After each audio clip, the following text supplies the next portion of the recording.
Hello বন্ধুরা, তো চলে এসেছে আবার নতুন একটা ভিডিও নিয়ে মুভি রিভিউ বস চ্যানেলে। তো এই পুজোতে আরেকটা মুভি বেরোচ্ছে, যেটা হচ্ছে যে 1954 দ্য হিস্টোরিক্যাল ক্রাইম, যেখানে রয়েছে রুদ্রনীল, কৌশিক দা, সৌরভ দা, সবাই রয়েছে, অ্যাক্টিং করছে। এবং সত্যি কথা বলতে কি, যদি কেউ বলে যে সাসপেন্স থ্রিলার, মানে ট্রেলারটা এত সুন্দর কাট করেছে সায়ন্তন দ্য ডিরেক্টর, তো এত সুন্দর কাট করেছে, এত সুন্দর করে বানিয়েছে। জানি না মুভিটা কীরকম হবে, কটা হল পাবে জানি না, হয়তো 20-25টা হল পাবে, 30টা হল পাবে।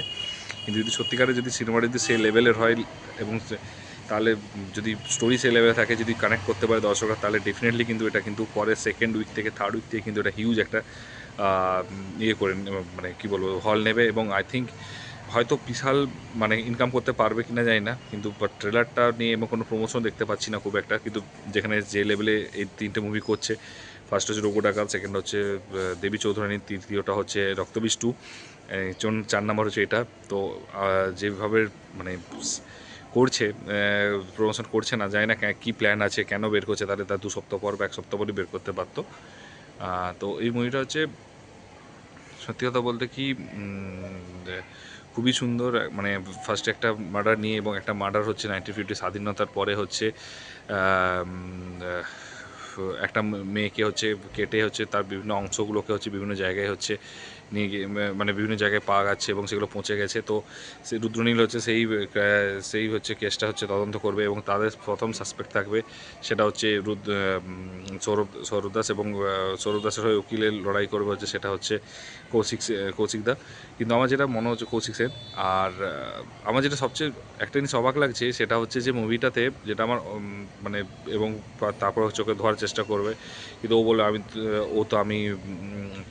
আমি তো খুন করিনি, ও বারবার চেষ্টা করবে। এবং সৌরভদাকে পুরো এখানে সাইকো লেগেছে, সে হচ্ছে মায়ের রক্ত খাবে এবং সে খুন করছে, কাটছে, রক্ত মুছছে, ঠিক আছে। এবং দেখানো হয়েছে, পোর্ট্রে করা হয়েছে ট্রেলারে যে সৌরভদাই খুনি। কিন্তু আমার যেটা মনে হচ্ছে এটা সবচেয়ে বড় টুইস্ট হবে, কারণ শেষের দিকে কিন্তু যাকে খুন করেছিল সে কিন্তু চলে এসেছে, এবং বারবার একটা জিনিস কি, যে ও খুনি বলেছে, বাট ওই মেয়েটা যে সৌরভদাই যে খুন করেছে, এবং ওই মেয়েটা যে এই মেয়েটাই, সেটা কিন্তু কেউ কনফার্ম করতে পারছে না। তখন এবং কৌশিকদা সেই জায়গাটা বলবে কোর্টে যে আপনি বলছেন খুন করেছেন, কিন্তু খুন করেছে সেটা আপনি প্রমাণ করতে আছেন। তো ব্যাপারটা হচ্ছে যে এটা একটা কিন্তু ভালো কোর্টরুম, মানে একটা সাসপেন্স থ্রিলার, সাইকোলজিক্যাল এবং কোর্টরুম ড্রামা হতে চলেছে, যেটা আমার মনে হয়েছে যে স্টোরিটা খুব ভালো হবে। এবং আমার মানে ট্রেলারটা খুব লেগেছে, এবং সিনেমেটিক কালারটা যেটা ব্যোমকেশ বা ফেলুদার যে সিনেমেটিক কালার থাকে, সে সিনেমেটিক কালারটাকে ইউজ করেছে। ক্যামেরা অ্যাঙ্গেল খুব সুন্দর লেগেছে, এবং প্রত্যেকটা মানুষের রুদ্রনীলের অ্যাক্টিং, সেটা সবাই জানে রুদ্রনীলের অ্যাক্টিং কোন লেভেলে, কৌশিক সেনের অ্যাক্টিং কোন লেভেলে, সৌরভদার অ্যাক্টিং কোন লেভেলে। এবং মিউজিকটা হচ্ছে খুব ফাস্ট ফরওয়ার্ড করেছে, ট্রেলারটা খুব সুন্দর কেটেছে, মিউজিকটাকে দারুণ ইউজ করেছে। তো খুব ইন্টারেস্টিং লেগেছে। আশা করছি মুভিটাও ট্রেলারটার থেকেও বেশি ইন্টারেস্টিং হবে। এবং জানি না এরকম এই ভিড়ের মধ্যে কেন রিলিজ করছে, হয়তো হতে পারে, হয়তো এটাই হয়তো উইনার, সাইলেন্ট উইনার হয়ে যেতে পারে, ঠিক যেমন মিতিন মাসি হয়েছিল। প্রতিবারই সাইলেন্ট একটা উইনার, যে বাজেট কম বাট রিকভারি করে একটা হিট তকমা পেয়েছিল। তো দেখা যাক। তো আমি খুব এক্সাইটেড, এটাও হয়তো দেখতে হবে, কিন্তু প্রবলেমটা হচ্ছে যে কতগুলো দেখবো, পকেট তো খালি হয়ে যাবে।